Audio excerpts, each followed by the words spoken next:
everyone. Welcome to another episode of the Crime and Coffee Couple. My name's Mike. And my name's Allison. Whoa. Yeah, it is. Hey, how you doing? I'm doing just fine. How are you? Good. You look really cute. Aw, thank you. You were doing a TikTok earlier today. I was. Anytime I do a TikTok, I gotta at least make my face look somewhat presentable. Yeah, I mean, it's the best you look all week, so I really appreciate that. Not that people flip it on and they're like, ooh. Right. They don't want to be too scared. Like a little scared, because that's what they're coming for, but ultimately, they don't want to show it off. Not about my face. Right. Yeah, thanks. We're a couple that tells a new true crime story every week, every Sunday. Come out with brand new episodes. Haven't missed a week yet in like over a year. Mm-hmm. So that's pretty good. Yeah, good track record. If you want bonus episodes, we have Patreon stuff too. So check out our show notes. But anything new going on this week? Yeah, we have a lot going on. We have a major announcement as far as it comes to the Crime and Coffee Couple empire, I guess I would say. And I'm going to go ahead and let you make the announcement. Well, we were away last weekend with our friends and we had just gotten settled and like met up with them and sat down to lunch, and my phone buzzed and our friend had asked, "Do you guys want a kitten?"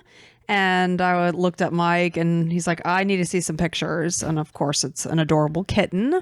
And our daughter has just been wanting a kitten so bad because we had cats for almost 20 years. Mm-hmm. And sadly, our second cat passed away about a year ago. It was September of 2021. So our daughter has just been on us about wanting a cat. I'm like, I am done scooping cat litter. Been there, done that for 20 years. I'm not doing it again. And I never scoop cat litter. Like, that's my number one thing. It's like, I love cats. I'll love them and kiss them and stuff. I just don't want one. If it comes to me scooping cat litter, the answer is no. Mm-hmm. It's simple. Like, I'm not going to do it. So we talked to our daughter and we're like, listen, this is going to be an early birthday present, but it's your responsibility. And so far, she is doing wonderful. We got him on Tuesday, and he is freaking adorable. His name? Walter. Middle name? White. Yes, Walter So if White. Any of you watch Breaking Bad, that's what it's in reference to. It's a pretty good name. You know, came up by our 12-year-old and 14-year-old together. Our daughter is 10. 10? Holy, what? How old's our son? 14, right? Yeah. Oh, they're 4 years? No, she's got to come up. Okay. Oh my gosh. This is my life, people. That's my husband. Yeah, that's good. It's kind of embarrassing. Wow. How many people think less of me now? Probably everybody. So that's good. If it makes anyone more understandable, it's been a very crazy few days. Mike was out of town. It's just been very hectic around here. Mike's parents are in town. You're We've just got making this new excuses for me. kitten. And Cameron's got a sleepover buddy here. It's very crazy in our house right now. And as anybody who's a regular listener knows, anytime I tell the story, which is, you know, what it means when I start the show, is that I stay up all night trying to find You were up till midnight, mister. Well, yeah. You weren't up all night. I was out of the office I was in Fort Lauderdale. I flew in late and then like caught up here, and then I was exhausted from the day. You were. I got up at like 5 a.m. yesterday, but you do that every day, so whatever. Cry me a river. No, I get up at 4. I just don't know my daughter's age. That's what it comes nuts to. You know your daughter's age. You're just, too much information. It's brain shut down. I always remember the 3 years apart. So I was like, okay, if I can remember one, I can remember the other one. So it's like, okay, but I still said 12 and 14. So there goes that idea. Our daughter will be 11 in like 2 weeks. Oh, okay. I know her birthday. No, I'm not telling you. I know you know her birthday. Well, you never know what I just did. Who knows? Who knows what I know anymore? Lordy. And if you're watching this on YouTube, you can see our cute little puppy sitting right next to you. Yeah. She'll be here every once in a while. Who knows? Sometimes she wants to come in and not. And if she wants to leave, that's fine. Yeah, sometimes she's with our daughter. And then we're doing a 100-day no alcohol challenge. Yeah, we sure are. So that's fun. That was a lot of fun to explain to all my coworkers in Fort Lauderdale. Hey. When we went out to dinner, like a nice dinner, and got some, nice, steaks and salads and stuff. And they're like, all right, so what are you going to have to drink? I'm like, any non-alcoholic beer? And they're like, Budweiser Zero. They're like, oh. And they automatically they look like, oh, you're an alcoholic or something? And I'm like, no, just doing this 100-day cleanse, or not even cleanse. No, it's certainly not a cleanse. Challenge. Just a challenge. Yeah. Because I have been for the past year just like on a healthier journey, and alcohol is not a part of my healthy life. In no way, shape, or form is it part of really anyone's life. I don't judge anybody that chooses to. Are you kidding me? I mean, just last weekend we were at the beach drinking alcohol. So right. I'm not passing judgment on anyone. This is just for us. Sure. For me. Yeah. I said you can join me if you'd like. I'm doing it. Yeah, she's not making me, folks. So, no. Don't look for special signals like please help or anything like that. Mouthing, Help Yeah, me. please just give me a beer real quick. Yeah, it's something and you're thinking to yourself, holy cow, if you're thinking of 100 days, that's till Groundhog's Day next year. So that means no drinking for Thanksgiving, no drinking for Christmas, and also New Year's. And Halloween too, a lot of people drink. Yeah, we usually do. Like bring some beers around. Yeah, last year we didn't. Like over the past year, we have drastically cut down on what we drink. I will go months without drinking, like probably 2 months without even thinking about it. And part of my thing, my coworkers asked, I said, I don't even like love the taste of beer. Like I used to be a beer connoisseur and I still am. I know beers and I know which ones I like the most. But if it came down to it, like if it was my last day on earth, I wouldn't choose a beer to drink. I would choose like Hawaiian Punch because I don't have to worry about the calories. Yeah. I actually love the taste of like gin and tonics and red wine and stuff like that. But alcohol gives me such bad anxiety. And gas. No, it doesn't. No. But it also like makes me bloated and gain weight. And I mean, I calculated how many calories I would have typically drank in a weekend like a year and a half ago. And I mean, it's an obscene like number. So what's nice is instead of drinking alcohol calories, I can eat like chips and pretzels. So that's nice. Well, I mean, you do get more freedom. Yeah, yeah. And so I lost like 20 pounds right away, and I've been plateauing since then. So I got to do something else. We'll see. Wow. But yeah, so a lot of stuff going on here at our little A little abode. crazy. Yeah. But you want to get in? Oh, do we have? Oh, one more thing. Yeah, if you're enjoying this episode at all or past episodes, let's say if it's the 3-episode rule. If you like 3 of our episodes, please, and you have a Apple phone, go ahead and leave us a 5-star review with a couple of words. You just go to our podcast page, scroll all the way to the bottom, press 5 stars, and you can write a little something like, "Oh, Allison and Mike," or whatever, blah blah blah. But as long as it's 5 stars, so that's all we. And just know that we really do appreciate it. Yeah, absolutely. It helps us out a lot and helps us grow, and that's fantastic. So thank you for your help. I know it's just one of those things like, another thing to do in my day. Right. But we do appreciate it a lot. We do. So thank you. Without further ado, shall I? Mm-hmm. Okay. Well, this one is an interesting one, I will say. I've been researching it. It took me about, 4 or 5 hours today, a couple hours yesterday, a couple hours before that. So this is not like your typical true crime story here. Okay. I'm excited. Yeah. So let's get into it. I don't even know if a crime is committed. No, I will say a crime's not committed. Okay. But it's more interesting. So cool. I like an the interesting story. Huh, it is interesting. Okay. So buckle up. This is about Benjaman Kyle. Okay. Never heard of this. Yeah.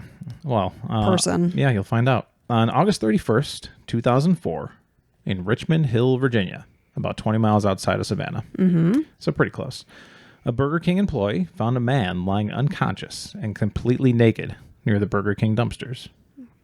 He had fire ants across his body. Oh. Your biggest nightmare. Yes. Was sweating and also sunburned. So just kind of looked like somebody dragged him out there and left him for dead, basically. Yeah. Police were called, and by the time the police got there, the man was awake but not completely coherent. They took him via ambulance to St. Joseph's Hospital in Savannah, and since there was already a John Doe at the hospital, they named him Burger King Doe. You're kidding me. No, I don't. What do they do at the hospital if there's a John Doe already? A John Doe 2? I mean, in our hospital, I don't know that we've ever had a John Doe, let alone a John Doe 2. But you would think they would just put a 2 or rather than Burger King Doe. Burger King Doe.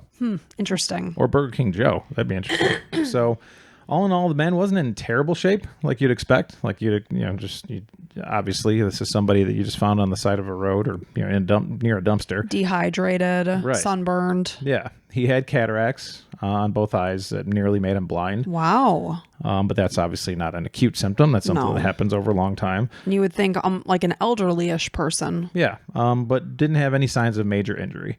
He was a pretty healthy white man in his mid-50s. Okay. Which, mid-50s, you don't usually see totally grown over cataracts, right? I guess it depends. Yeah, I guess, genes and all that. With good vitals overall, and no drugs or alcohol in his system. His blood work was, quote, surprisingly within normal limits. Wow. According to a doctor that was writing in his chart. He was dirty, as you'd expect, had a long beard that hadn't been washed in a long time with lots of dirt under his fingernails. Homeless looking, vagrant kind of type of thing. The only curious thing they found were 3 small depressions on his skull from previous incidents and some scars on his arm and neck. So, yeah, nothing that happened at this point, but like dents in his head from whatever. Sure. It could have been an injury of 20 years ago. Correct. So, while he was in good shape physically, psychologically, a whole different story. He didn't eat or speak for days. Hence the Burger King Doe. They didn't have a name to him. Yep. He would jerk violently anytime somebody touched his chest, like if they were looking for vitals or whatever. So this is where me, as my profession, would step in because I'm a dietitian. As a dietitian, you'd be like... And if you're not eating for days, that's where I'd come into the picture, make your calculations, and order tube feedings for a patient such as this. Shove a tube down your throat. Burger King dough would have had Allie P. RD on the board. Yep. Eventually, he started speaking a few words at a time to some nurses, and they got some information out of him that he'd lived in the woods for 17 years. Jeez. When they asked him what his name was, he said, "They call me BK around here." Are you kidding me? No. And he's Burger King dough. Yeah. They're like, wow, that was kind of fitting. Yeah. So the nurse said, no, your real name. And he said, BK, but you're getting me confused. So he was kind of confused. They weren't really sure. Is it BK? Did you just hear that your name's Burger King and say BK? Like, what's going on here? So on the 8th day, BK started to get difficult. He cursed at nurses, yelling, calling them beasts and demons. He'd violently throw his fists and spit and, just trying to jerk out of his stuff. And he was diagnosed with catatonic schizophrenia. Interesting. Was given Haldol. Oh, that's a very common one. Pretty serious antipsychotic medication, from what I understand. Used frequently in our patients that are spitting and kicking and hitting. So it just kind of chills them out totally? Oh, yeah. Like vegetative almost? No, like to the point where, well, possibly. You got to find that happy medium because, A, you don't know metabolically how somebody's going to process a drug. So you have to find that good point where they're not zonked and they're not spitting and kicking. The minimum effective dose. Yes. Eventually, BK was transferred to the psych ward at Memorial Hospital, also in Savannah. When he was interviewed there, he couldn't remember his name or where he was living or how he got to Georgia. So it was a problem. It was just like... So at that point, he regressed because he previously knew he lived in the woods for 17 years. So he said. But he was at least giving some information. True. He thought maybe he was from Indianapolis and possibly had 3 brothers, but he couldn't remember their names or faces or anything like that. He could remember a few things, like, anything you can remember. Anything. He's like, a movie theater, a long road in a cornfield, some streets in a city that could be Denver, like Denver, Colorado is what he's talking about while he's sitting here in Georgia. And one thing he absolutely knew about himself was that he was born exactly 10 years before Michael Jackson. Really? He's like, one thing I know is I was born August 29th, 1948, 10 years before Michael Jackson. Interesting. Yeah. He kept saying that. So it wasn't like me, coming up with it or somebody else. It's like he knew he was born 10 years before Michael Jackson. So since BK was pretty lucid at this point and had a good recollection of like regular history, not like personal history, like he knew George W. Bush was president in 2003 and the U.S. invaded Iraq for the second time. So interesting that he knows that, but not about his own self. Yeah, autobiographic information. He doesn't know. They thought maybe he was faking amnesia. I guess there's a lot of cases like this where, they pretend that they're doing amnesia, but they'll remember major events, and cops kind of know to look out for this kind of stuff. And they would do that because they want to like hide from their life type of situation. Yes. So it says this method of fake amnesia is an old trick that many people have used. To get away from old life, old debts, whatever it might be. But the staff at the hospital believed BK, and he seemed pretty genuine. Interesting. It's got to be very frustrating for him. Yeah, for sure. It's scary and a lot of things. Very, very scary. You can understand why somebody would get violent. They're like, they don't know themselves. They can't even think. And like, where am I? Who am I? And psychologically, if you don't remember yourself, what's going on inside your brain? Like, we're so comfortable knowing who we are because I know my name, Mike. I know my parents. You don't know our daughter's age, but you know your name. This one's very fitting for me. Very You do know your name. Yes. And that's good. Right. And that may not last very long. It might not, but we're going to hold on to it today. That's right. But, yeah, so in January of 2005. Okay, so this is months and months later. Yep, 4 months after he was found at Burger King. BK was transferred to a J.C. Lewis primary health center in Savannah, where they take care of homeless and poor people and people that can't like afford health care and stuff like that. Here in America, you have to pay for health care quite a bit. So if you're listening outside of America and you get your health care taken care of, you probably know about us Americans. We can barely take care of our sick and poor people. So while he was there, he told someone he was sick of being called BK and that he thought his real name was Benjaman with 2 A's. Okay. So Benjaman. Okay. Benjaman. He couldn't remember his last name, so he just decided Kyle would be a good last name until he could figure it out. Okay. So he's going by Benjaman Kyle. And that's the name of the story. Okay, so Benjamin, he feels is right, but Kyle, he's guessing. Right. Okay. Yep. So Benjamin Kyle was the center of attention from the nurses. Yeah, as you can understand. They're like, so this guy like has no idea who he is. And, it's kind of a, as weird as it is, a fun game. I mean, we're all here listening to true crime. And it's like, I want to figure it out. I want to help him figure it out. Well, and then you want to let him talk. Right. So that maybe the pieces will gradually start to come together. Yes, exactly. They take turns asking him questions to try to spur his memory. And I'm sure they'd think of one when they're home. They're like, oh, I got to ask him tomorrow. Right. About this. Maybe bring some pictures, whatever it might be. Everyone wants to be that person that helps solve the mystery for him.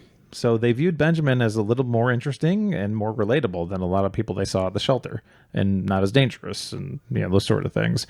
He loved reading books from the shelter's library and was always trying to please people. He'd volunteer to do things like go get some food, mop the floor, strip the beds for laundry, really whatever was needed, and became really, really helpful around there. So they liked having him there, and he would do little odds and ends. And what would be interesting is if he hopped on a computer and knew how to fix something, because then you'd be like, there's a piece of the puzzle. You did something on computers. Right. Something that would spark a memory. Yep. And there's a little bit of that. Okay. So eventually he was counted on for so many things that he'd carry around a nice key ring filled with a bunch of different keys from the shelter. So he was staff at this point. He was kind of a maintenance man walking around, had keys to the whole place. Kyle became... I'm going to go between Benjamin and Kyle. So yeah, Benjamin became particularly close to one of the nurses there, Catherine Slater. Oh. Ooh la la. Nope, none of that. Okay. Yeah. Dang. Benjamin would stay up late most nights with Catherine working the night shift. So, not because she was working it, but he just stayed up late thinking and doing whatever he was doing. Wow, chicka wow wow. Let's talk about the first thing that pops up. Still, Allison, none of that, please. You know how I am. Yeah, I'm kind of You prudish. are, and I'm just getting raunchy here. Yeah, our listeners You said know that. night shift. I just thought. You thought, wow, chicka wow wow. She committed herself to helping Kyle find out who he really was. Okay. She said, I figured it would take 6 months to figure out his real name. Tops. Someone had to have known him. He didn't just drop out of the sky. Unfortunately, Catherine Slater was wrong. Years went by, and every single attempt to find his identity failed. Jeez, years. Yeah. This included help from police, FBI, journalists, you name it. Now, are they putting his picture out there? Does anybody know this person type of situation? Yeah, because the media is loving this, right? It's like something they want to grab onto, like those little feel-good stories or maybe future feel-good stories. You hope it's going to be. Right. So they put it out there. They put his face out and this man doesn't know who he is. If you do, call this number. Jeez, and nobody's calling. No, a lot of that stuff locally. What was really odd, besides there being no clues to Kyle's previous life, was the fact that nobody anywhere recognized him. Like nobody. It was crazy. Like you asked, he was all over TV, the internet, seen by millions of people. None of the leads that reached out held any water at all. Once in a while, somebody there was this one lady that was like, I think I was married to him. And turned out. You think? And then he's like, no, I wasn't married. I don't even know. He proved somehow. I might, no, I don't talk about it later. He's like, he proved it with a DNA test, and she's like, oh, it must have been him, and he had somebody else's brain inside of him. He's like, okay, lady, maybe you have this schizophrenia. Yeah, okay, crazy. I'll see you later. But yeah, so 10 years after he was found naked and sunburned behind a dumpster at a Burger King, he was largely in the same situation. So now we're in 2014? Yes. So even if he was lying about his memory loss, there's no available record of him existing anywhere so far. He lived an alternate dimension or something like that. When you say there was no record, fingerprints, you mean? Because Right. I'm not in a DNA system. Right. So there wouldn't be a record of me per se. Or local missing persons or anything like that. Right. So nobody reported him missing. But you did mention the whole woods for 17 years. And when someone's off the grid for that amount of time, people stop looking for you sometimes. And you wouldn't think that his English would be so good. He'd be away from people, and I don't know. So people are just trying to put this puzzle together. One Redditor said, maybe are you a time traveler? Is that possible? And he's like, no, I'm definitely not. So anyways, back to Catherine Slater, the nurse. Before being a nurse, she was an accountant. So she naturally pays attention to detail as a nurse or accountant or any of those sort of jobs. Benjaman Kyle was a sizable man, big chest, large legs, tall, had a bushy mustache.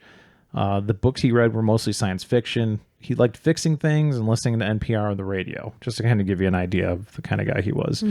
He also always liked talking about restaurant equipment. Okay, see, this is the pieces of the puzzle. Yep. Did you distribute restaurant equipment? Is that what you did for your career? Exactly. So he talked about things like large stoves, commercial size coolers, like restaurant equipment. So perhaps he worked in a restaurant or he did something, related to that. Yeah, people on Reddit were like, were you a distributor? Or did you fix them? Did you go like restaurant to restaurant fixing them? Because how would you know about him otherwise? Right. So, but mostly she said he stayed in his own head. As much time as Catherine spent with Benjamin, she felt safe around him. She did feel safe around him at the hospital, but he never showed any kind of attraction to Catherine. And she thought a guy like that would probably be missed by someone. Like she enjoyed spending time with him. He was, genuinely interesting to talk to and stuff. Right. When Catherine started her search for Benjamin Kyle's identity, she assumed someone was looking for him. Makes sense. She was looking around missing person websites, posting his pictures online wherever she could. Nobody ever recognized him.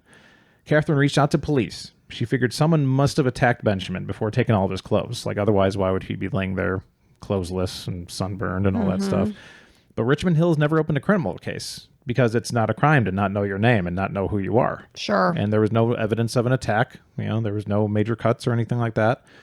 I believe Catherine got FBI Special Agent Bill Kirkconnell to feed Benjamin's fingerprints into the FBI National Database, which is the largest database of its kind with 113 million sets of fingerprints. They also put Kyle on the missing persons page, which this guy, Bill, he said, this is one of the only times I can ever remember putting a known person on a missing persons like page. You're here, you're not missing, but you're Right. missing from like who you are. Right. So that's so interesting. yeah, it's like we know where he is, just don't know who he is. Yeah. Yeah. And they listed him as an unidentified living person. Interesting. Yeah. As you know, the only people that turn up on the FBI database, just like you said, are people that have committed crimes in the past. Right. And so Benjamin Kyle didn't show up. Either he never got in trouble or he just never got caught. So Catherine Preston also searched the FBI database for anyone with similar demographics to Kyle, dating back to the 70s. And Catherine and friend went through 350 possible cases that the system spit out. So they had to go through them and look and try to find pictures and stuff like that. She thought she may have found them a few times, but upon further investigation, no dice. So in 2007, Catherine went on a media tour. She's like, okay, just get his name and face in front of as many people as possible, right? Trying to get news channels and paper to run Kyle's story. He had plenty of interviews under the titles of things like Real Live Nobody, Nowhere Man, and The Living John Doe. But nothing came from those either. And none of this rings a bell to me. Right. Like, I don't recall ever seeing this story. Yeah, me neither. I mean, I read about it. I'm like, this isn't real. And then I read more and I was like, holy smokes. Yeah. There's one article I got a lot of this information from. And a couple documentaries and stuff. But it's crazy. So much information. So anyways, Benjamin and Catherine were affected by getting their hopes up continuously and then nothing happening. It's like, no. I'm going to go on this show. No. Yeah. So it's like, man, are we going to do it? Like, should we keep on doing this? But then one day, a guy named Dr. Phil called. Dr. freaking Phil. Yeah, that's right. Dr. freaking Phil. Before agreeing to bring him up on the show, the producers were like, we got to check into this guy's story. Because if he's a fraud and we have him on, we look pretty bad. Right. But at what point in time was Dr. Phil getting involved? What year was this? Around the same time, 2014, whatever that was, the last one that I said. Because I know you said she went on a media thing in 2007. Because obviously it'd been years that, he'd be quite the fraud if he was carrying this on for 3 years. It was like 2008. Okay. So before, they looked into him and all this stuff. Specifically, the producers trusted the word of Harold Kopis, a former FBI agent who was working as a private dick. You just want to say the word private dick. I will say that every chance that Again. I get. Yep. Harold interviewed Benjamin Kyle for multiple months, along with the Burger King employee who found him and the EMTs and the nurses that cared for him, just to gather an entire case and, kind of see if he smelled anything that, seemed fishy. Kopis said, the producers trusted me. They knew I could smell bullshit a mile away. He said he was, quote, 90% sure that Benjamin Kyle was telling the truth. So Jason King, a neuropsychologist from Atlanta, also tested Benjamin Kyle and determined he was in the 95th percentile for verbal IQ. Really? Which was like, wow, I wouldn't expect that. Really impressive. Yeah. So the guy can process stuff. Okay. And King decided Kyle was suffering from dissociative amnesia. Okay. Dissociative amnesia. The inability to recall important personal information that would not typically be lost with ordinary forgetting, usually caused by trauma or stress. That's what causes it, trauma or stress? Usually. Okay. Yeah. So in October of 2008, Benjamin and Catherine flew to LA to tape the Dr. Phil show. Since Benjamin didn't have identification, he had to board the plane with a police officer. I was curious about that. Yeah. Little things you take for granted. Right. The things we can just go, check out a book at the library. He can't do that. You can't do much of anything without an identification. No, I'll tell you a little bit more about what he can't do later. Dr. Phil's producers, Catherine talked to them and she's like, I don't really want to be on the show. They're like, you have to be. Mm-hmm. You're kind of like his guardian angel, and the story makes a lot more sense with you involved, and it pulls at your heartstrings a little bit more. Yeah. So she's like, okay, I'll be on the show. Per the producer's request, Benjamin Kyle shaved off his mustache for the taping of the show. As he was being interviewed by Dr. Phil, he wasn't very at ease. He was kind of stiff and, he answered all the questions and stuff. He was nervous and as one would expect being on TV. Yeah, and been through this thing a million times already. So Dr. Phil asks, what's this been like for you? And Benjamin goes, frustrating. And Dr. Phil's like, do you have any idea what you were doing in Georgia? And he said, no, I think I came down to see the ocean. It's like, I don't know. Within like that, really no idea. Benjamin told Dr. Phil about the small amount of memories he thought he had. The three brothers, Indianapolis, Denver. He told Dr. Phil how he was 100% sure his birthday was August 29th, 1948. Mm-hmm. Again, say it with me, 10 years before Michael Jackson was born. So Dr. Phil's like, is this something that you don't really remember, but you just have a sense that it sounds right? Like, how does that work for you? And Benjamin's like, I don't know. Like, I don't really know how it works. I wish I could explain it. Mm-hmm. Maybe it's instinctive. Like you said, like he'll have his instincts still and his habits. Like he'll still know how to do things that he previously did. It's just interesting that the one fact he remembers is about the birthday with Michael Jackson. Like, why not anything else? Like, I used to live on this one street. It's just specific to that birthday. Yeah. It's like his brain wants to block it out as hard as it can. Catherine was sitting in the audience. She told viewers she was so happy to see how hard Benjamin worked without really having to do so. She said this man could have stayed and done nothing and serviced himself, but he chose not to. His moral character, his fiber was so strong that I couldn't believe someone's not missing him. Mm-hmm. Like, he was just so helpful. Well, and you said he was a helpful guy. He was personable. He was nice. He was probably good to speak with. He must have had friends. Yep. It doesn't make sense. And then I'm sorry, I just interrupted you. Did he ever do any kind of like hypnotherapy or anything like that? Yep, they had hypnotists. Nothing really worked. Okay. Several times, actually. Okay. Benjamin, the last story as he was on the show, it kind of surprised the audience a little bit. They're kind of taken aback. He said he was lucky enough to have his cataracts removed, thanks to a charity that paid for it. Once he was able to see again, he couldn't see more than a couple of feet in front of him. Jeez, so that must have really affected his life. Yeah, like when he was mopping in that place, like he had to go in circles because he couldn't see like further. So he was largely blind. But he said, once he was able to see, he looked at himself in the mirror and he was taken aback at how old he looked. Really? So he couldn't see for quite a while. Yeah, he figured he was about 10 years younger. Wow. He pictured himself as 30-something. So one would think his vision must have started to go at around that age, 30-something. Right. And so he was surprised to see wrinkles, sunken eyes, his gray hair, like all these things. He's just like, whoa, imagine thinking to yourself, 10, 15 years ago. And then, he lived a pretty rough life, I would imagine, in the sun constantly. I don't know. Based on the way that he was when he was found. Correct. And the fact that his cataracts were so far advanced that he didn't do anything about it. You would think if he had a job and he was, had a home and a career, he would have pursued a cataract surgery sooner. Sure. Right. Because he would have had the resources to do so. Yeah. So, picture seeing yourself, 20 years ago and just like, whoa, that's a different person. But it was enough for him to have that remembrance, though, Yeah. Yeah. He had it. It's in him. It's in his head. It's not like that part of his brain's dead. Because otherwise he would have just been a stranger. He wouldn't have had any frame of reference about, I look old. Yep. So he knew what he did look like. Right. And in that vein, Dr. Phil ended that show by showing everyone some computer-generated images of what Benjamin may have looked like, through the years. He said, here's what he probably looked like 20 years ago, 10 years ago. Here's what he looks like now, just in case you recognize him. And they set up a hotline and everything. He said, take a look at this man. If you've seen him, we want to hear from you. Right. So the episode aired on October 16th, 2008. It was seen by over 4 million people and then countless reruns after that. They had set up, like I said, a hotline, and they got plenty of calls, but most weren't very specific. Like, he looked like a guy that went to X, a church that I went to or saw at the grocery store, a lot of crap like that. And this is where there were some crazy ideas about mutant fire ants, like how...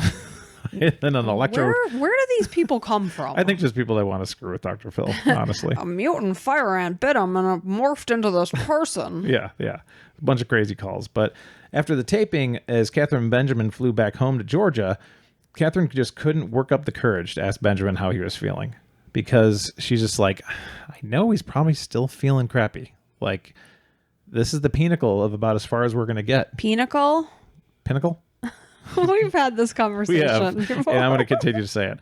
This is the pinnacle of where we're going to be. And, she knew it couldn't be a good feeling for him, because it's just like, just another time I'm telling my story. Nothing's going to happen. But they're only just flying home. So my thought would be maybe he was hopeful. Yeah. And, before he was kind of an anonymous local. And she said now, after so many months of trying to figure out and try to be found, that it kind of takes a toll on you. Oh, I'm sure. And in this article that I read, it was by Matt Wolf in the New Republic. He said she was keenly aware that the dream of finding his identity had curdled into a new kind of nightmare. It's one thing to be missing. It's far worse to realize nobody's missing you. That's sad. Yeah, that made me kind of tear up a little bit when I read it. Yeah. I think he put it so well. One thing to be missing. It's far worse to realize nobody's missing you. That really is very sad. So somebody could have seen him and not cared enough to call. Right. Oh, that's a real kick in the chest. Or just know that nobody's out there. That would be my thought.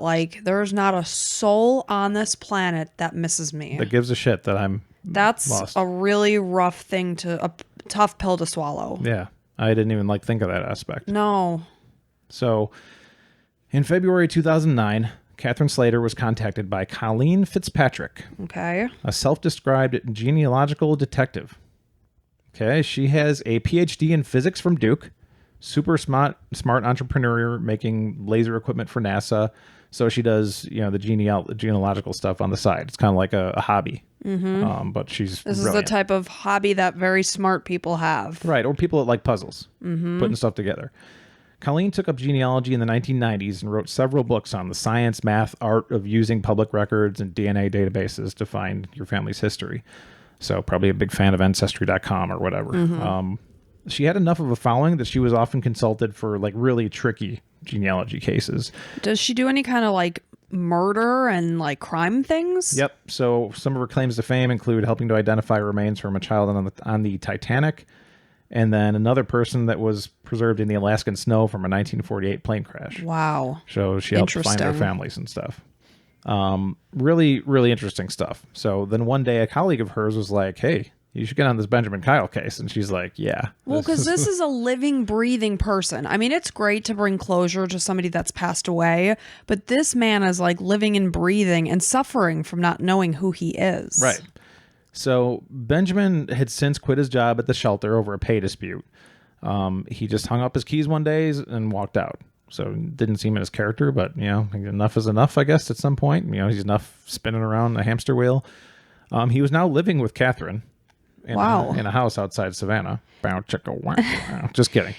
I have a question. When we first started this story, you said the word Virginia. Did you mean Georgia? Yes. Okay. Sorry. No, it's okay. I was just clarifying. The other thing is, so I assume Catherine is a single woman and has no children? I would assume the same. Okay. Just trying to get that picture of what their living situation is. Yeah, they never mentioned children or a husband or anything. Okay. So he's living with Catherine, the nurse, outside of Savannah. He'd been earning money by mowing lawns for Catherine's neighbors, but couldn't get a job anywhere since he didn't have a Social Security card. Yep. Or a Social Security number, or an ID, or anything. He asked the Social Security Administration for a new number, but their answer was, we can't give you one because you probably already have one. You're a human being, you're probably a U.S. citizen, but we can't give you one. Just like the the bureaucracy of it all. But what is he supposed to do moving forward? That's the thing. Like, nobody really cares enough until there's somebody very important gets like a whiff of this. Yeah. And it's like, okay, this is ridiculous. This guy wants to work and he can't because he doesn't know who he is, but like he's able. I mean, that's crazy. Yeah. So not only could he not get a job, but he also couldn't get food stamps or any kind of government assistance. Nothing. Because as far as the U.S. government is concerned, you don't exist. That's exactly what I was going to say. You literally just don't exist, but you do. I am standing here. Right. Look, I'm here. I'm talking to you. The system considers him dead or That's gone. insane. They need to create a new rule for a situation like this. Yep. But a little bit of good news. As time went on, Benjamin began to recall some more things. Okay. Like the Indiana State Fair. Because you mentioned Indianapolis. Mm-hmm. And buying grilled cheese there for 25 cents. Okay, so perhaps he grew up, because when it would be 25 cents, that was probably a long time ago. Yep. So they pieced these things together. Or that he was in Denver before the big Thompson Canyon flood. Okay. So he'd be able to remember certain things. He remembered he loved a restaurant called Mama Elena's. And at the same time, hated the service he got at a restaurant called Azar's. Okay. So just that must have been some pretty damn bad service. Yeah. He also could recall watching the movie Car Wash when it came out in theaters in Denver. Okay. So it was like, okay, so now we know that, Car Wash came out in 1976. This placed him in Denver from the mid-70s to the mid-80s. And unfortunately, there wasn't much left after that, as far as memories are concerned. Colleen Fitzpatrick, the genealogy expert, pretty much agreed with Catherine that she couldn't imagine there wasn't somebody looking for Benjamin Kyle out there. Mm-hmm. Like, he seems like somebody would want to be with him. Unless he was so much of a drifter that, he never made like a deep connection. Right. Like, people liked him. He was a good guy, nice guy, but maybe he was only in this town for a couple months and moved along, and it's like, oh, okay. And I think it was also more of their feeling that they wanted to be the ones to figure it out. Sure. So they're like, there's got to be somebody, please. That would feed their ego. And also to help this guy. Of course. Yeah. It's not like selfish. I mean, it kind of is selfish, but at the same time, it's a good selfish. It's a big picture. Yeah, for sure. So Colleen put articles in the cities Benjamin remembered. Indianapolis, Denver. I think they did something in Boulder too. And she also did something that I can't imagine wasn't done sooner. She looked up birth announcements and birth certificates, church records, military draft records for anyone born August 29th, 1948. Specifically in like maybe the Indianapolis area. Right. All those places. Yeah. Now, is Catherine working at this time? Because this sounds like a full-time job. It does. Yeah, she's working in her entrepreneur stuff. Wow, she's a hard worker. Yeah. Another smart thing she did was hand out flyers at a major restaurant conventions, like several major restaurant conventions, because he knows restaurant equipment. So it's like, okay, well, odds are somebody here probably knows him or has seen him at a restaurant or something. Since Benjamin could easily recall things about fixing stoves and all those things we talked about earlier. So Colleen checked Benjamin's body for obvious things like tattoos or unique markings and identified a couple of areas surgically repaired, but they didn't really help. Like he had a pin in one, like his elbow, but it was generic. Like it was untraceable, basically. Not like it could be pinned down to this hospital. Yeah. Like a specific kind of screw or something. Yeah. Sure. Nothing. So Colleen looked even closer at Benjamin's genetics. And yes, they already checked his DNA in the FBI database, but one thing they didn't check was any relatives, like, the DNA sequencing that could be close to his DNA. Yeah, well, that seems kind of obvious. Right, but, they don't really have that necessarily in that database. So this is what Colleen was most interested in. Right. Since it was 2009, Colleen could go a little deeper with help from DNA tracing companies like 23andMe. And you know how there's all those companies, people send their DNA in and they say, okay, you're more likely to have this, and you're probably from this area of the country or of the world, and this and this. Oh, you're related to this person who's also in our database. So people submit their blood samples and they find out a bunch of stuff with their DNA. And 23andMe owns your DNA, so they can do what they will with it. I've never really done that because I'm afraid of that. I mean, I'm not really afraid of it because I don't have anything to hide. I think it's interesting, but it is kind of scary to know that like you're out there. I like privacy. I like privacy too. Yeah. So what she did is she sent a sample of Benjamin's DNA to 23andMe. So she could get a match from somewhere within the branches of Benjamin's family tree, which would eventually lead her to the trunk, his parents. Sure. So Colleen quickly got some good news. Benjamin's DNA shared a ton of DNA with the family surname of Powell. Oh. So they're like, okay, I think we got somewhere. Now, it doesn't mean that his last name was Powell necessarily, but he could have an aunt or uncle or mom or dad that used to be a Powell or married off. Right, exactly. Or what, a brother or sister that was in the Powell, something like that. Somewhere in the last century. So it's not, even too far off. Somewhere like somebody alive he's related to. Like, we just got to find him. Right. They also found a lot of the matches were in the Western Carolinas, specifically in the counties of Pickens and Transylvania. Oh. So not the country, but the county of Transylvania, North Carolina. Which is interesting because he didn't really say anything about living in North Carolina. No.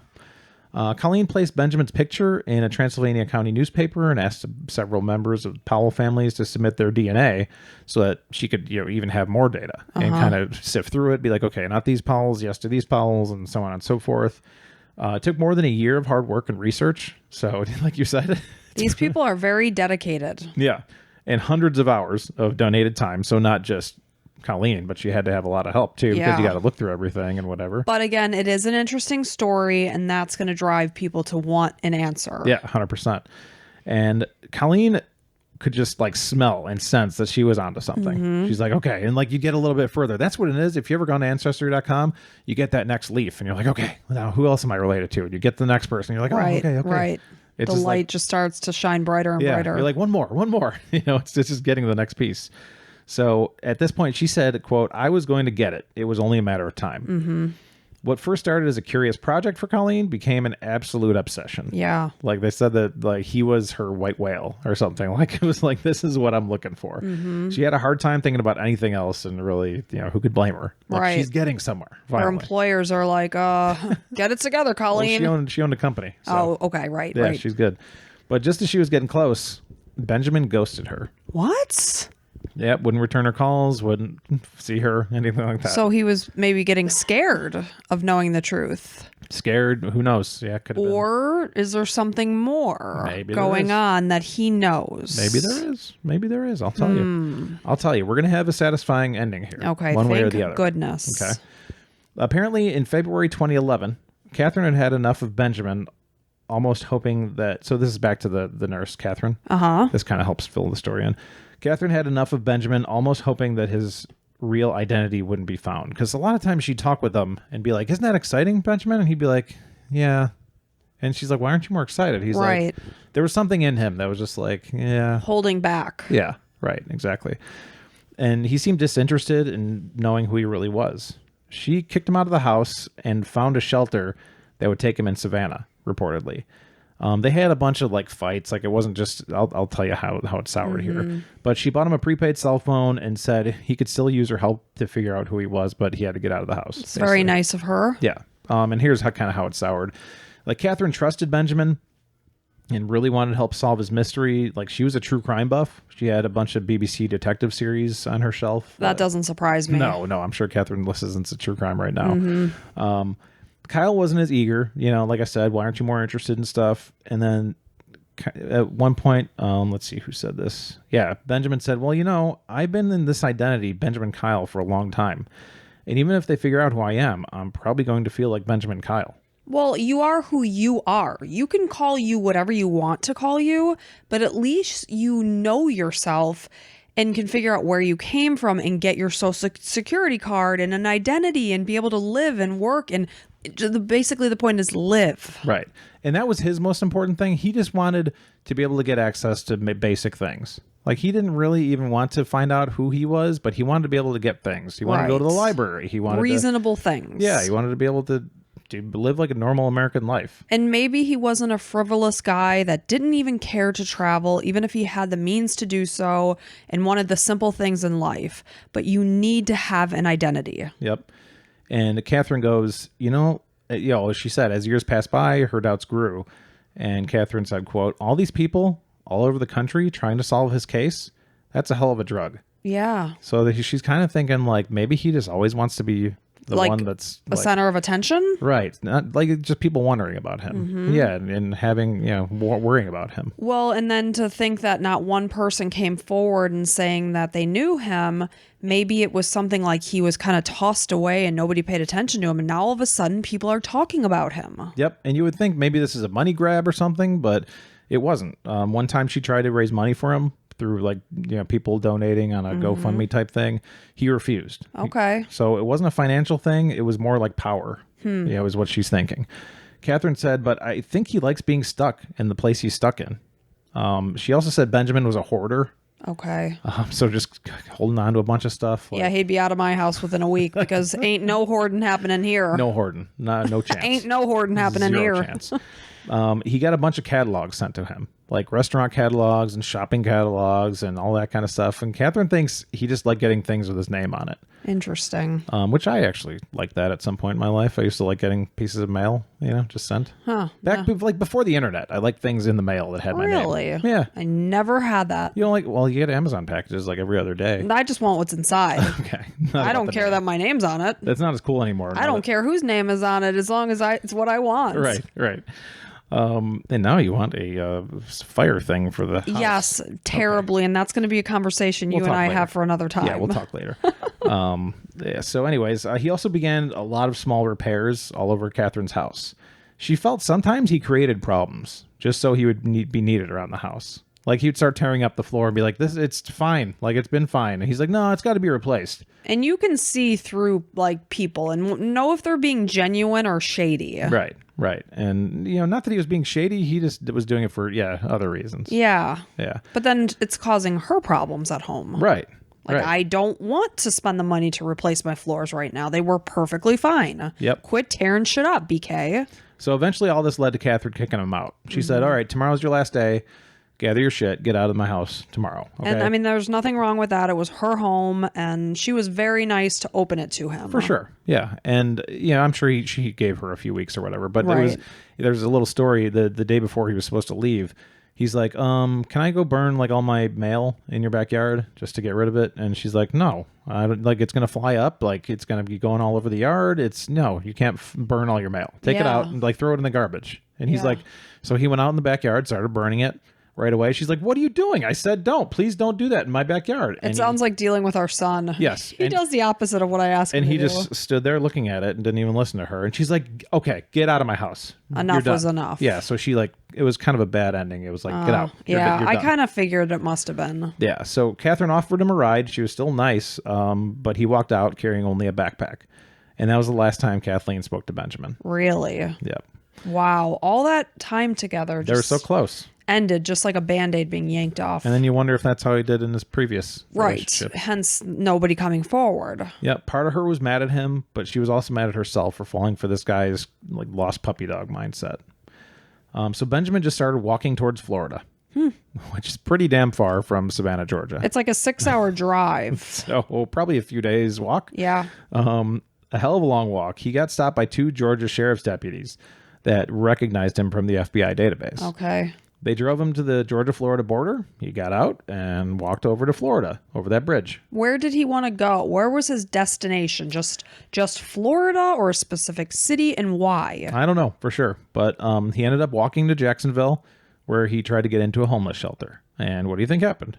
He got into the homeless shelter? No, because he doesn't have an ID. Oh my God. Wait, in homeless shelters, you have to have ID? You have to have some form of saying who you are. Really? So that they can run like a criminal check and just be like, okay, this person doesn't murder people and got it. Whatever. I guess that makes sense. I never thought about it. Yeah, and I didn't know either, and I've never been to a homeless shelter. So thank goodness. I know. Like I mentioned earlier, yeah, he didn't have an identity. So he showed up and they're like, nope, sorry, we can't have you. You can't even get into a friggin' shelter. Yep. So he ended up sleeping in the woods behind the sheriff's office. Jeez. At this point, Benjamin was getting pretty low on himself. I would imagine. He couldn't find a job because he doesn't have ID. Couldn't find a good shelter. So he connected with a guy named John Wickstrom, a 21-year-old student at Florida State University. Interesting. John wanted to make a documentary to try to get Benjamin's story out there again. Okay. Everybody he runs into wants to help. Uh-huh. So what, did they just bump into each other in town? Somehow, some way. I think he called him on the cell phone. I don't know what it was exactly. Wait, who called John? I mean, Benjamin? Yeah, because he got a cell phone from Kathleen. She bought him one. Oh, right. Okay. So, it was a quick. So yeah, John wanted to make a documentary. I actually watched it. It's like a 9 or 10 minute documentary. You can go find it on Vimeo, and actually, it's in the show notes. But he made this documentary about him to try to get the word out. And actually, it helped him out because he ended up getting a state ID. Okay. Out of the deal. Like, that's progress. Yeah. One of the representatives was like, it's crazy that this man just wants like simple help. I mean, that's insane to me. I mean, this guy can't even lay in a shelter. Yeah.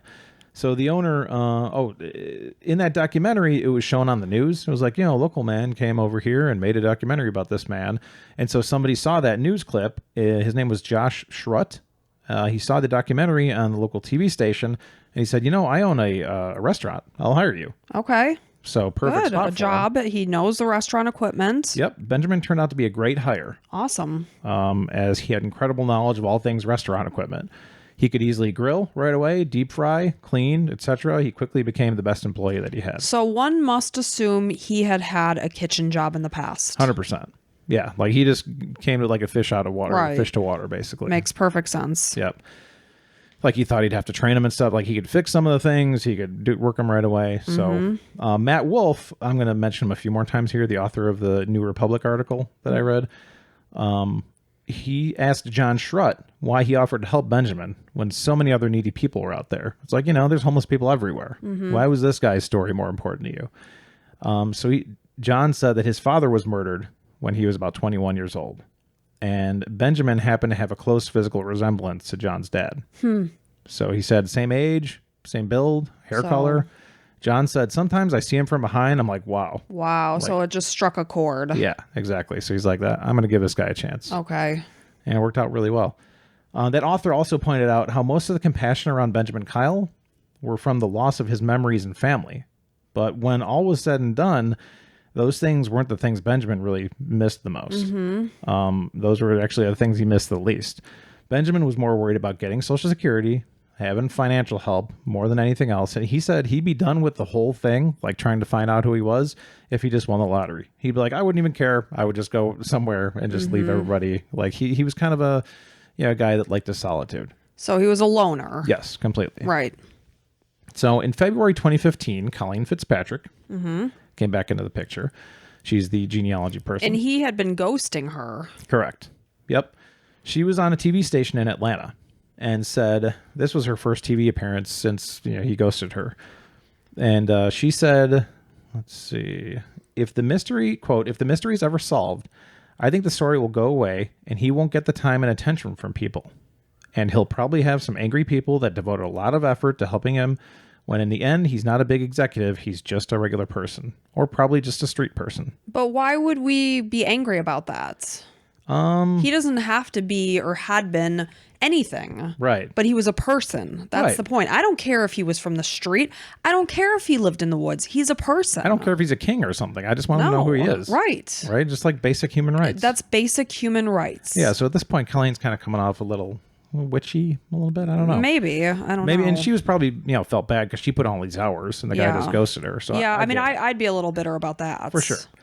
After the interview on her website, Colleen posted a question on to Benjamin's supporters. She said, "Why did Benjamin's supporters assume he was trustworthy when really he could be anyone?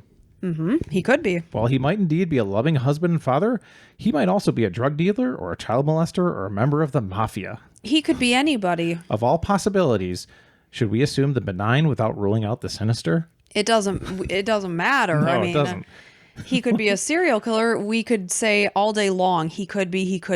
Yeah, and that's not the point. That's not the point. I think she completely missed it. It's really interesting. Maybe she's trying to find closure to herself. Like maybe he's bad. Maybe that's why I didn't find it. Maybe. A month later, Benjamin posted a response to Colleen on his Facebook page. Oh, he has Facebook. Yes. So in it, he said that he cut off communication with Colleen because she didn't give him access to his own genealogical information because he wanted it, and she's like, no. Why? And refused to share the information with other researchers. Says, I think she wanted kind of the notoriety of everything. Okay. Wanted to be the one to find it, which I kind of don't blame her. She's like, if she does all the work and then all of a sudden somebody else gets credit, I don't know. She probably wanted it for her resume, I'm guessing. Not really sure if that's true or not, but that's what he claimed. Okay. So, quote, "For years, I felt that Colleen was exploiting me, the vulnerable nature of my memory loss, my lack of resources, and poverty. However, I felt helpless to respond. I now have my voice." Okay. On Facebook. So now that he's got this restaurant job, he's making money and he's living in an apartment or something? Yeah. I think he was actually living with his boss. Okay, this guy that thought he reminded him of his father. Yep. Of course, Colleen denied all this, but there was a person who came to support Benjamin, and her name was C.C. Moore, another genealogist who volunteered to work on Benjamin's case. Okay. C.C. and Colleen had worked together before, so they had similar circles. This wasn't their day job, but they've worked together on the genealogical side before. They knew each other from conferences that they both attended, but they had a huge fight over Benjamin Kyle, specifically. Cece basically said she was appalled Colleen wouldn't share information. Like, this is just low of you. Like, how could you not share information It's to help? his information. Right. And Colleen said Cece's just an actress, which was her profession. She's not comfortable with her own accomplishments, so she has to steal mine. I put, meow. These kittens have claws. These kittens got claws. Well, in June of 2016, Cece Moore found a direct link to Benjamin Kyle's past. Oh. Yep. Wow. She immediately called him and told him the news. But he hung up on her. Really? Yeah. So something. Yeah. It's like, dude, you want these basic needs, get your freaking identity, and then you can do whatever you want. Yep. So Cece's like, okay, I think I found something, but he hung up on me. So Cece called Matt Wolf, this author that I'm referencing again. And Matt left Benjamin a voicemail expressing concern over his well-being. He's like, hey, man, just call in and make sure you're okay. Yeah, I know Cece called you. Just call me back. Just tell me you're okay. We don't have to talk about anything else. Yeah. Benjamin called him back about an hour later. And Benjamin goes, I guess I'm in shock. I have so many thoughts running through my head about how I'm going to handle this. I don't know. I seem to be having a hard time focusing. It's a lot. It's a lot. I mean, again, he's like, is this it? Is it? Yeah, I've been told somebody's going to help me many times, but Cece, they're far enough along where she might have something. And I mean, at this point, we're looking at 12 years that this guy has been going through this. Yep, exactly. It's a long time. Yep. So then Benjamin goes, she says he's from Indiana. Okay, well, that would make sense. That's And- where he was at the fair and getting these 25-cent grilled cheeses. Yep. Matt goes, he? Like, who's he? And Who said, wait, so Benjamin told Matt, she said he's from Indiana. she said he. Yep. Oh, not I'm. Right. So Matt's like, he? What are you talking about? And he's like, shit. So he says, quote, shit. I mean, he, him, me. I don't know. So he's like identifying with this person as somebody else. Yeah, because he's him. He's not this other guy. He's Benjamin But Kyle. he is him. He is, but he knows who, Like it's- Benjamin Kyle, you lived in Indiana. Well, it's really hard to just kind of pick yourself up and say, no, this is my life. But you know you came from somewhere. Yeah, but it's not necessarily like a transfer. It's a lot. That's a lot to handle. I'm not discounting that. Yeah. But He's like, I don't know. After 11 years, I never thought they'd get it.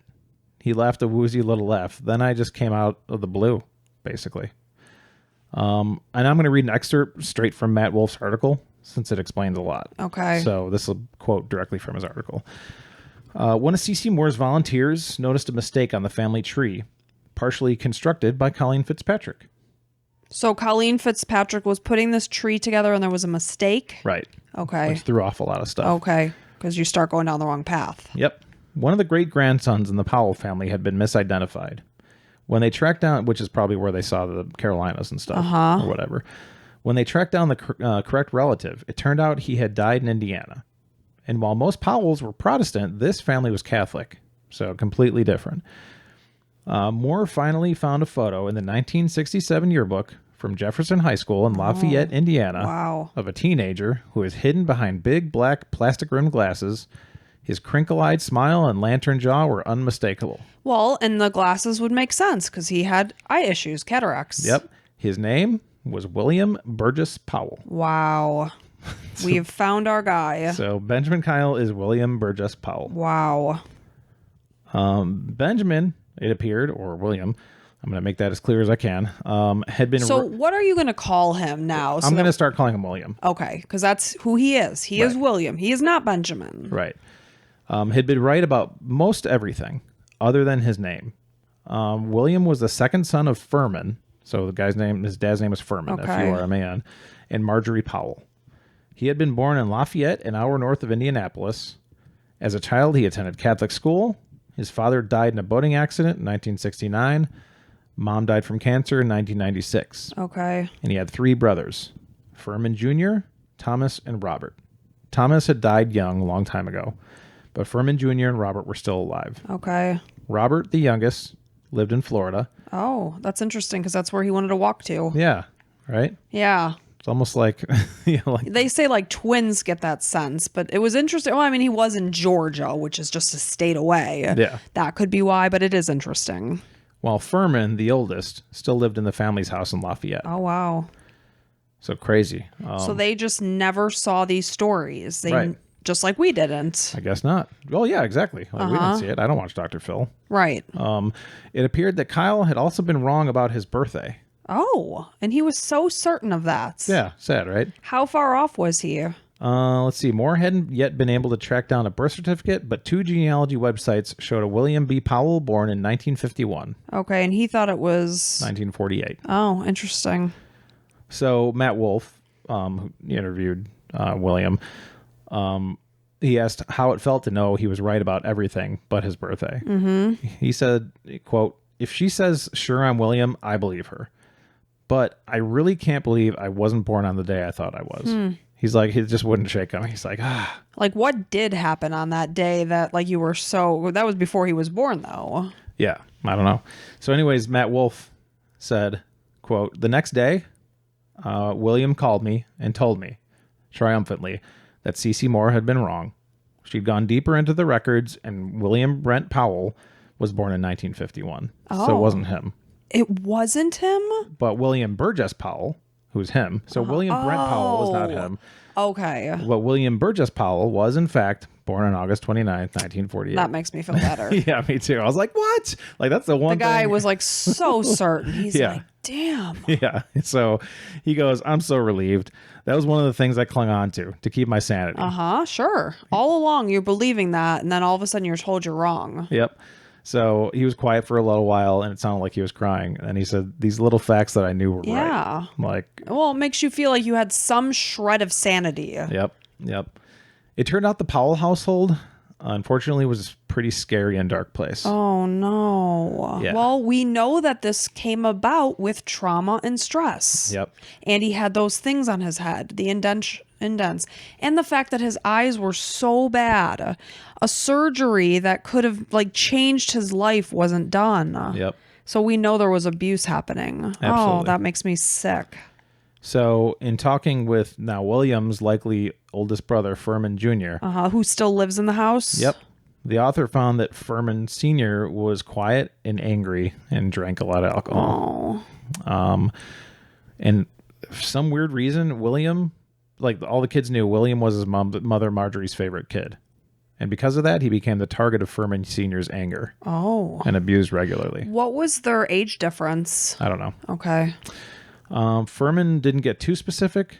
Furman Jr. didn't get too specific, but he said it was regular and brutal. Furman Jr. was abusing his brother or No. the dad? The dad. The dad was because So his Furman mom... Jr. is Furman's son. Okay. And William yes. is also Furman's brother. Yes, I know There's that. Furman at the top. Yes. Furman Jr. was born first. Then I think William, then Robert. Robert died a long time So ago. the dad was upset because the mom favored her son over her own husband? Yeah, you know how like in that that Pie movie you like, that the guy's like, "Don't go loving that baby more than me." It's The Waitress. The is Waitress. the movie Mike's referring to, which is one of my favorite movies. Yes, Mike is referring to that. And a lot of guys, Mike, you are Mike. Don't speak of yourself in the first person. Is that right? First yes, person? third person. Third person? Yeah. I always find that very creepy when people do that. I think our video just went out, but that's all right. We'll just keep the audio going. And yeah, so do you understand kind of the... Yes, I understand now. For some reason, I thought you meant the brother was jealous. No. So he was abusing Oh, him. yeah. So my point was that a lot of guys get jealous that if a woman shows a lot of love for a son.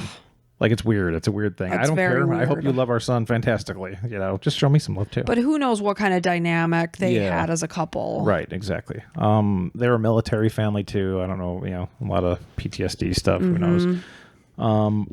So yeah, he was the target, and like I said, I thought it was really interesting that he uses the words regular and brutal beatings. That is sickening. So he asked him to expand. He's like, "No, we're just going to leave it at that." I am so sad. He was like, "It was pretty dark." Poor William. Yep. So when William turned 16, he left the family home to live with another family across town. And who could blame him? Yeah. William held several jobs in Lafayette, Indiana. He went from janitor to strip club. I call them jizz moppers. Oh. Working at a factory. That's so gross. Working at a factory as a loader, and then a handyman as a theater at a movie theater. We know he did something in the kitchen, though. Yep. But he did remember movie theaters, so he was a handyman at a movie theater. When he was 25 years old in 1973, he moved to a mobile home on the property of the Richardson family, where he ate dinner with that family each night, which is kind of nice. That's very nice. But largely after that, kept to himself, listening to music and stuff in his trailer. But in 1976, William Powell disappeared. Okay. The Richardson family, where he was staying, got worried that William wasn't at dinner, but saw all his things in his trailer, his music and all this stuff. He wasn't didn't just move or something. A few days later, William's red 1966 Rambler station wagon was found abandoned a few miles away. And this was in 1976? Yeah. Wow. William's family was worried he'd been abducted, murdered, just basically all the bad things are going through their heads. And they filed a missing persons report with the state police. The police found him pretty quickly, which is good news. He had taken up residence in Boulder, Colorado. Okay, so he did go to Colorado. Yep. Working at a restaurant called Azar's. There you go. Oh, he said that was bad service. He did. Good memory. So that was the one he said he hated because of the bad service. Maybe he didn't like some of the staff there. Yeah. I think I talk about it later. But if I don't, he asked him about it, and he's like, how was it remembering Azar's as being he's like, that's too bad. I thought it was a place that I just didn't like the service. But the food was terrible. Oh. But he was a cook there. It's pretty bad when you're a cook there and you say the food was terrible. Yeah. So apparently William's mother, never got over the loss of her favorite son. This is what Furman Jr. said. When he just disappeared. Yeah. A kind of weird that Furman Jr., again, knew that William was the favorite son. Yeah. That's a weird dynamic. Don't tell your other kids. Keep it to yourself. Yeah. So she died in 1996, like I said. Mm-hmm. Furman and Robert settled her estate and tried to find William with the help of the Army intelligence running background checks. So they were trying. Yeah, but they came up with nothing. They wrote letters to him at his last known address, got nothing back, and received nothing in return, like I said. So on their end, he basically just fell off the face of the earth. Or died. Or something, yeah. Yeah. No phone numbers, mortgages, updated addresses, nothing. Almost like I said, he died. How'd he get to Colorado? Good question, Allison. You're weird. Thank you. That's where a guy named Chico Getz comes in. That's a name. Chico, Goetz. That is a good name. He was a coworker of Williams at some point. The two would hang out at bars drinking whiskey. But Chico said they weren't really close. Mm-hmm. Just a couple of drunks doing what drunks do. That's what he said. So drinking, basically. Right. You find somebody who does the same thing as you, and you hang out with them and get drunk. And not even so much together. You're just there you're there next to each other at the same time. Correct. That's exactly what they were. Mm-hmm. One Sunday night, after a few hours of pounding whiskeys, Chico said, "Hey, why don't we move to Boulder, Colorado?" All right. And William agreed. They packed their shit in Chico's Toyota Celica and drove to Boulder. So it wasn't just drunk talk. They did it. Yeah. Why Boulder? Chico said, quote, because it wasn't Indiana. Well, it's a big change from Indiana to Boulder, Colorado. Sure is. They both worked at fast food restaurants. Chico stayed in Colorado for a year, then went back to Lafayette, but William stayed back in Colorado.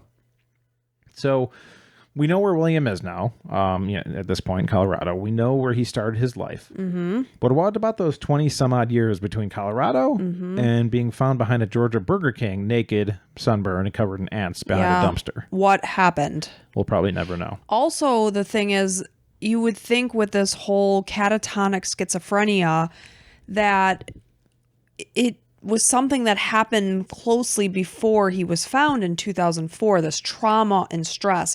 But it sounds like maybe he was suppressing so much of his childhood abuse and trauma that it just came to a head and he just couldn't cope and shut down. His brain literally to preserve itself. Isn't that so sad? Survival's sake. For survival's sake, his childhood was so traumatizing that he literally erased it. Yeah. That's something. Yep. So, and that's part of probably why, subconsciously why he hung up the phone when he heard about it. His brain was saying, no, shut down. No, abort. Yeah, you don't want to know this. We don't want to go back to this. That's so tragic. So all these times where this Colleen chick was thinking, oh man, he's such a dick or whatever, his brain was telling him no. It's like self-preservation. Yeah, fight or flight, and it was flight. Man, I'm surprised this sort of thing doesn't happen more often with like the amount of trauma that some people in the world go through. Yeah. Maybe it does. We just don't hear about it. Oh, that is just tragic. Yep. So William talks with his brother Furman Jr. And he reached out to his brother Robert via email, but never heard anything back. So And Robert's alive and well? I guess. Like he just doesn't want to hear from his brother? Yeah, apparently. Weird. Maybe well, when they all lived in that house, don't tell me they weren't exposed to abuse as well. Right. Yes, the father may have targeted William, but don't tell me he didn't lay a hand on the other two. Yeah. I'm sure the mom had been abused too. Right. Maybe was she abusive? I don't know. But it sounds like it was a very traumatic household. So I judge nothing that's happening. No, or exactly. We can only live our own lives. And we're all just trying to do our best and cope and, be as best as we can through life. Right. So. He finally got his social security card and birth certificate. And that's really what he wanted. Yep. He's like, yes, I'm a human being now. He got to meet his brother and cousins in front of a documentary crew. Wow. In October of 2015. I didn't watch that. I couldn't find where it was. I'm wondering how that, the reunion went. Yeah. Good. So even though William doesn't like touching and stuff. Well, and can you blame him? No, not at all. The only friggin' hands that were on him were violence. Yeah. But even though he did, with the first time he saw his brother, he gave him a big hug. Oh, that makes me really want to cry. Yeah. So he got to meet his brother and cousins in front of a documentary crew. Aww. So he heard a bunch of stories from his family members, but took them all with a grain of salt since it's been filtered over years and years of time. He even said, who knows what's true, what's not. I'll just listen to him and whatever, we'll see. But then William said, quote, I know who I was as a person. I don't think that's changed. I said all along that I wasn't an axe murderer, and so far I've heard nothing to contradict that. There you go. William now lives in Lafayette again. Okay, interesting. I'm surprised he went back there. Yeah, he moved because his older brother, Furman Jr., he was becoming frail. Okay. And kind of needed some help. So he came to be closer to his brother. That's nice. And Robert he moved to Florida, correct? Yeah. Now, does Furman speak with Robert? I don't know. Okay. William found he was confused at times in Lafayette going through town because so many things had changed. It's not like he remembered it. And, he barely remembered it too. Sure. So there's it's almost like two parts of his brain. Well, he left in 1976. Yeah. That's a long But there's time. also parts of his brain that are cutting off specific memories. But then some of them are open too. So he said, I don't know if I quoted it here or not, but he said basically it's like, my mind is telling me to go one way to find a store, but my eyes are seeing another, complete different way. So he'll get lost in his own town because it's completely different and he's got contradicting things going on in his brain. Yeah. So he said it's kind of a bad thing a little bit. The other thing is, too, we know his vision was god-awful. Right. And now all of a sudden he can see. Yeah, totally so that different. probably contributed to things, too. Could be, yeah. And he was also feeling some feelings or emotions that he didn't like. And he didn't really want to talk about because obviously this is the place where all the bad stuff happened. This is where it happened. This is the scene of the crime. And he still will not step foot in his childhood home. I don't blame him. Even though that's where his brother lives. And you know what? What would happen if he did? Like, that's the thing. He might doesn't want be to know. Bad for him. Yeah, it'll bring up demons. Just all come crashing down. Yeah, he'll see a corner that he got beaten in or something. And probably best to stay away. And I don't even know if Lafayette's like the best place for him to be. Yeah, I would suggest probably moving elsewhere. Yeah, for his own happiness. Yep. How old is he now? He was born in 48. My math skills. I always do this to myself on the podcast. I pull myself into the weeds and embarrass the shit out of myself. 43 would be 80 years old. So he's 70 something. Okay. Okay. Well, I wish him the best. Yeah. 78. Now I'm curious. 70, 80, 74. Okay. Ish. So, as for, this is my last paragraph here. So as for the Benjamin name he came up with, Benjamin with 2 A's. I was wondering where he got that. So William guesses it was an alias he came up with as he skipped different towns, picking up different restaurant gigs. Okay. Like he's basically like restaurant jobs are a dime a dozen. So I probably just changed my name to Benjamin and just went with that wherever I went. And I assume he was a drifter that headed over to Georgia. It sounded like he was, rough around the edges. He had a long beard. So, but with his vision as bad as it was when he was found, could he have even held down a job? So he probably was homeless, though, right? He probably was. He had no identification on himself, hence being Burger King dough. Yeah, and we'll never know. No, we won't, but those are the pieces you could put together. Yeah, but... He was probably drifting from Colorado to Georgia, didn't have his ID on him, and he was naked, right? Yes. Okay. But anyways, so, specifically, why the name Benjamin? That was something interesting. Why did he come up with that name? The author that I referred to asked him that, and he answered, quote, "I read somewhere that it comes from Old Hebrew, that it means beloved son." Oh, that is just too much. Yeah, I had to read that part because it's just like the poor guy. He wanted to be a beloved son. Yeah, and he was loved by his mom, but too much. Yeah, but to what degree? That, the other two were kind of pushed to the side. Yeah. But was it a healthy love? Obviously, he just wanted to be loved by his dad, too. Oh, of course. What son doesn't? And now he's a grown-up man. You think, oh, well, you should get past it or whatever. But no. How can you ever get past it? That's in your soul. Right. It's tough. It's tough. very tough, and that's why, some people should have no business having kids. Right. It's just the trauma that father caused him. That's why if there's people that don't want kids, I'm like, well, don't. Yeah, you don't have to. Nobody has to have your kids. Life. You do what you want to do. Exactly. Well, that was a very interesting story. And all I hope is that this man lives out the rest of his days with some semblance of happiness and peace. Agreed.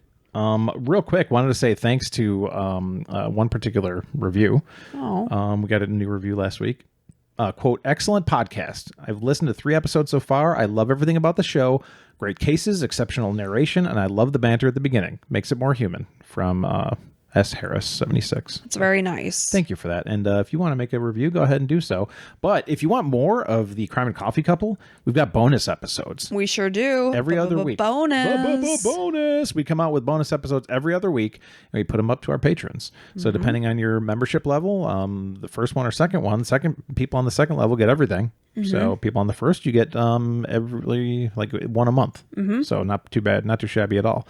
But I want to say thank you to our patrons: Colleen, Lily, Karen, Nadine, Allie, Michael, Kayla, Dominic, Brian, Shannon, Elizabeth, Mandy, Elena, Vivian, Trisha, Lauren, Megan, Jamie, Kathy, Chastity, Genevieve, Clara Ann, Emily, and Kathy. You guys are awesome. Holy smokes, that list is getting pretty long. I know. And every single time a new name comes through, I literally do a happy flippin' dance in my head, and maybe even in reality, depending on where I am. The last one, Kathy, I remember sending over to you, and you said, "Yay!" Yeah, I think, and I do lots and lots of exclamation marks. Yeah, so every time we get one in the email, I send them over to Allison. She gets happy. So make Allison happy. Because I'm not very happy very often, and Mike just thinks I'm a bear to live with. And let's be honest, I don't do much around the house.